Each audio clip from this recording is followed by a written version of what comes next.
Hello guys, welcome to another video. आज मैं एक और स्टोरी को ट्रांसलेट करने जा रहा हूं और हमेशा की तरह मैं इसे हिंदी में ट्रांसलेट करूंगा। इस वीडियो में मैं आपको वर्ड बाय वर्ड मीनिंग के बारे में बताऊंगा और साथ में ग्रामर के पार्ट को भी कवर करूंगा। तो आपसे गुजारिश है कि इस वीडियो को लास्ट तक ज़रूर देखेगा ताकि आप इसको अच्छे तरीके से समझ सकें।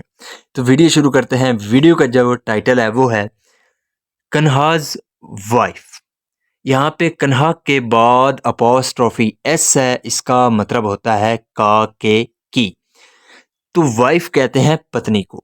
तो कन्हाज वाइफ, कन्हा की पत्नी। हम इसको यूं भी रीड कर सकते हैं वाइफ ऑफ कन्हा, लेकिन जब अपॉस्ट्रोफी एस लगता है तो हम इसको पढ़ेंगे कन्हाज वाइफ, यानी कि कन्हा की पत्नी। तो ये था हमारा टाइटल। इसको मजीद पढ़ते हैं। Kanha was a poor man, still he used to invite people to his house. Kanha was a poor man. तो ये हमारा जो है सिंपल पास्ट का वाक़या है। सिंपल पास्ट का मतलब होता है जब वाज या वर का प्रयोग हेल्पिंग वर्ब के रूप में किया जाता है और साथ में नॉन या एडजेक्टिव को लेकर वाक़या बनाया जाता है, तो वो हमारा सिंपल पास्ट का वाक़या होता है। तो कन्हा वाज अ पुअर मैन, कन्हा एक गरीब आदमी था। स्टिल, फिर भी या इसके बावजूद, ही यूज टू इनवाइट। यहाँ पे यूज टू का प्रयोग किया गया है। यूज टू का हम इस्तेमाल तब करते हैं जब हम पास्ट की कंसिस्टेंसी को दिखाते हैं, किसी आदत को दिखाते हैं, तब हम यूज टू का प्रयोग करते हैं। तो ही यूज टू इनवाइट, इनवाइट का मतलब होता है किसी को बुलाना। तो वो बुलाया करता था पीपल, लोगों को, टू हिज हाउस, अपने घर पर। तो इसका क्या मतलब हुआ? Kanha was a poor man, still he use to invite people to his house.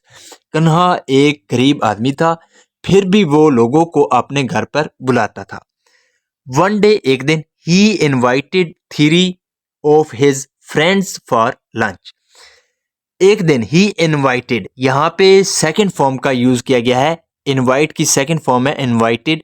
ये हमारा पास्ट इंडेफिनिट का अफर्मेटिव वाक्य है। तो एक दिन उसने बुलाया 3 ऑफ हिज फ्रेंड्स, अपने 3 दोस्तों को बुलाया फॉर लंच, लंच के लिए। लंच कहते हैं दोपहर के खाने को।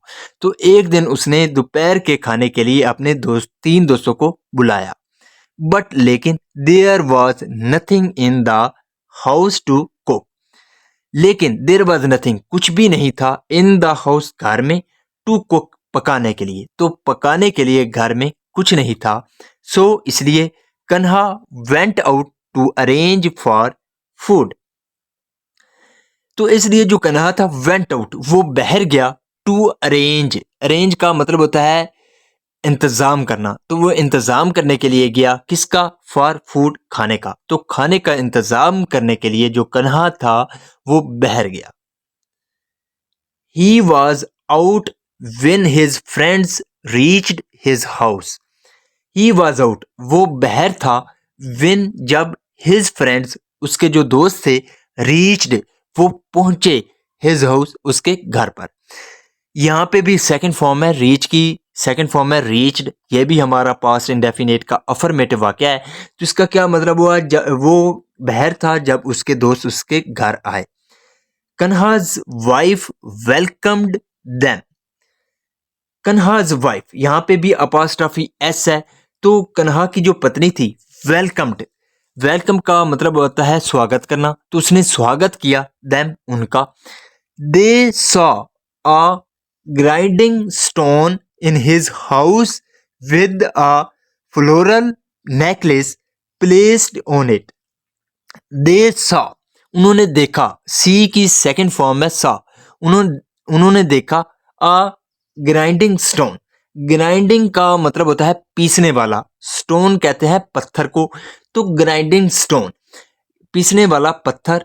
तो उन्होंने पीसने वाला पत्थर देखा इन हिज हाउस, उसके घर पर, with the floral necklace. Floral का मतलब होता है फूलों वाला, नेकलेस कहते हैं हार को। तो फूलों वाले हार के साथ उन्होंने एक जो पीसने वाला पत्थर था वो देखा, प्लेस्ड, जो कि पड़ा हुआ था ऑन इट, उस पर। तो इसका क्या मतलब हुआ? कि उन्होंने एक फूलों वाला एक जो हार था उसको पीसने वाले पत्थर पर देखा। When जब they inquired about that, Kanha's wife said, When जब they inquire का मतलब होता है किसी चीज के बारे में सवाल करना, पूछना। जब उन्होंने पूछा अबाउट दैट यानी कि उसके बारे में पूछा, कन्हाज वाइफ सेड, जो कन्हा की पत्नी थी उसने कहा, my husband worships it like a God.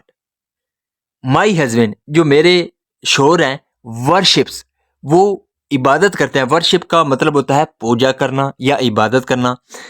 तो वो इबादत करते हैं इट इसकी लाइक अ गॉड, ईश्वर की तरह। तो ईश्वर की तरह जो मेरे हस्बैंड हैं वो इसकी पूजा करते हैं या इबादत करते हैं। He offers him prayers by beating the guest with it. He offers, offer का मतलब होता है पेश करना। तो वो पेश करते हैं हिम उसको, प्रेयर्स यानी कि प्रार्थनाएं पेश करते हैं, बाय बीटिंग मार कर या पीट कर, द गेस्ट, गेस्ट को, मेहमानों को, विद इट इसके साथ।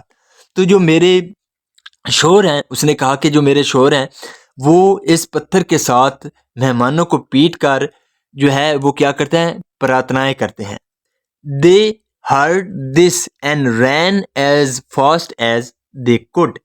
दे हर्ड उन्होंने सुना, दिस इस बात को, and ran fast as they could और वो इतना तेज भागे जितना कि वो भाग सकते थे। ऑन द वे रास्ते में, कन्हा सॉ देम रनिंग। रास्ते में जो कन्हा था, सॉ देम उसने उनको देखा, रनिंग भागते हुए। He asked his wife about what had happened. He asked उसने पूछा, हिज वाइफ अपनी पत्नी से, अबाउट इस बारे में, व्हाट हैड हैपेंड जो हुआ था। यानी कि जो कन्हा था उसने जो कुछ हुआ था उसके बारे में अपनी पत्नी से पूछा।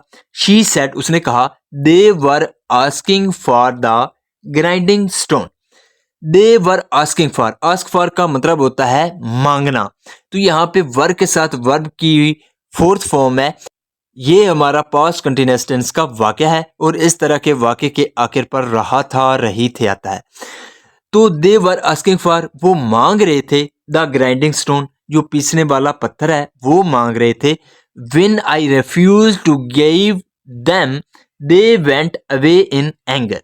व्हेन जब आई रिफ्यूज्ड मैंने इनकार किया, टू गिव देम उनको देने के लिए, दे वेंट अवे वो चले गए, इन एंगर गुस्से में।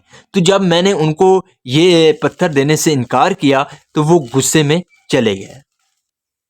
कन्हा picked it up and ran after them to give it. Kanha picked it up. pick up का मतलब होता है उठाना। तो यहाँ पे सेकंड फॉर्म है picked up।